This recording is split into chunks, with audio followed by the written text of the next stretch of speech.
बेरोजगार युवाओं ने प्रदेश की सुखविंदर सिंह सुक्खू सरकार के खिलाफ मोर्चा खोल दिया है। हिमाचल विधानसभा के मॉनसून सत्र के 10वें दिन आज प्रदेश के बेरोजगार युवा चौड़ा मैदान में एकत्रित हुए।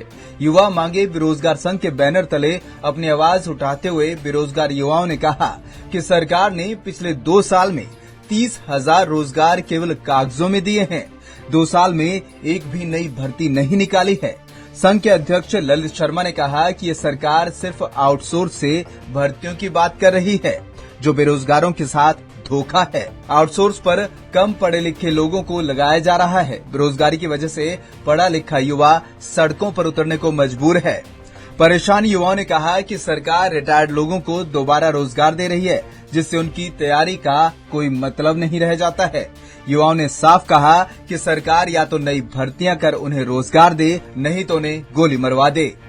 जल्द से जल्द सरकार नई रिक्रूटमेंट करे, क्योंकि पिछले 2 साल से हमारी समझ से अभी तक कोई भी पद नहीं भरा गया है।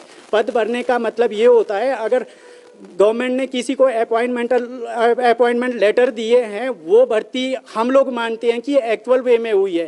गिनने को तो हम लोग भी दुनिया भर के पद गिनवा देंगे। अब कागजों में अगर वो भर्तियां हुई है तो कहाँ हुई है, उसका एक्चुअल डाटा गवर्नमेंट हमारे साथ शेयर करे। हम लोग सरकार से बिल्कुल रुष्ट हो चुके हैं। हम लोगों को अगर सड़कों में भी उतरना पड़े तो हम लोग उतरेंगे, प्रोटेस्ट करने पड़ेंगे, प्रोटेस्ट करेंगे, चक्का जाम करना पड़ेगा, चक्का जाम करेंगे। हमारी स्थितियां इस टाइम बद से बदतर हो गई है। सरकार या तो नई भर्तियां लागू करे, या तो सरकार हमारे को कहीं सड़क में खड़ा करके गोली मरवा दे, ताकि हम लोग इस चीज़ से दूरी हो जाए, क्योंकि रोजगार के सारे अवसर और सारी चीज़ें इन्होंने बिल्कुल बंद कर दी है। सरकार क्या बोल रही है, हम लोगों को उस चीज़ का नहीं है पता। वो 28,000 नौकरियां कहाँ है, कम से कम गवर्नमेंट उस चीज़ का तो डाटा दे। वो कागजों में उन्होंने दे दिया कि हम लोगों ने जी इतने पद भर दिए हैं। एक्चुअल में वो सिर्फ कागजों में है, बाकी भर्तियां तो हमारी समझ से अभी तक एक भी नहीं हो रखी है। ये सर आज की डेट में रोजगार एक्स सर्विसमैन पर्सन को मिल रहा है। जो रिटायर्ड हो रहे हैं उन्हीं पर्सनों को दोबारा से रोजगार दिया जा रहा है। अगर उन्हीं लोगों को रोजगार देना है तो फिर हमारी पढ़ाई लिखाई का क्या फायदा। उससे बढ़िया तो ये जितने भी स्कूली संस्थान या यूनिवर्सिटी या कॉलेज खोले गए हैं, इनको बंद कर दो, इनमें ताला लगा दो।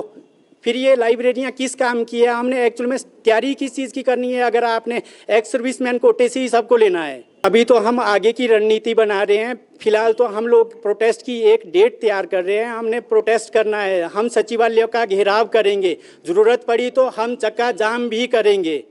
लेकिन सरकार जब तक हमारी मांगे नहीं मानती है, तब तक हम इसी तरह से लड़ते रहेंगे। और हमारा माननीय मुख्यमंत्री से आग्रह है कि वो जल्द से जल्द बेरोजगारी के इस मुद्दे पे ध्यान दे और बेरोजगारी को दूर करने के लिए सशक्त कदम उठाएं। बेरोजगार युवा परेशान हैं और सरकार से न केवल रोजगार देने की गुहार लगा रहे हैं, बल्कि यहाँ तक कह रहे हैं कि अगर रोजगार नहीं दे सकते तो उन्हें गोली मरवा दें। बेरोजगार युवा एक्स सर्विसमैन की लगातार हो रही भर्ती पर भी सवाल उठा रहे हैं और साफ कह रहे हैं कि अगर रिटायर्ड लोगों को ही रोजगार देना है तो फिर वो कहाँ जाएंगे। जरूरत है कि मामले में सरकार ध्यान दे, कहीं ऐसा न हो कि बेरोजगारी से परेशान युवा कोई गलत कदम उठाने लग जाएं। पंजाब केसरी टीवी के लिए शिमला से अली की रिपोर्ट।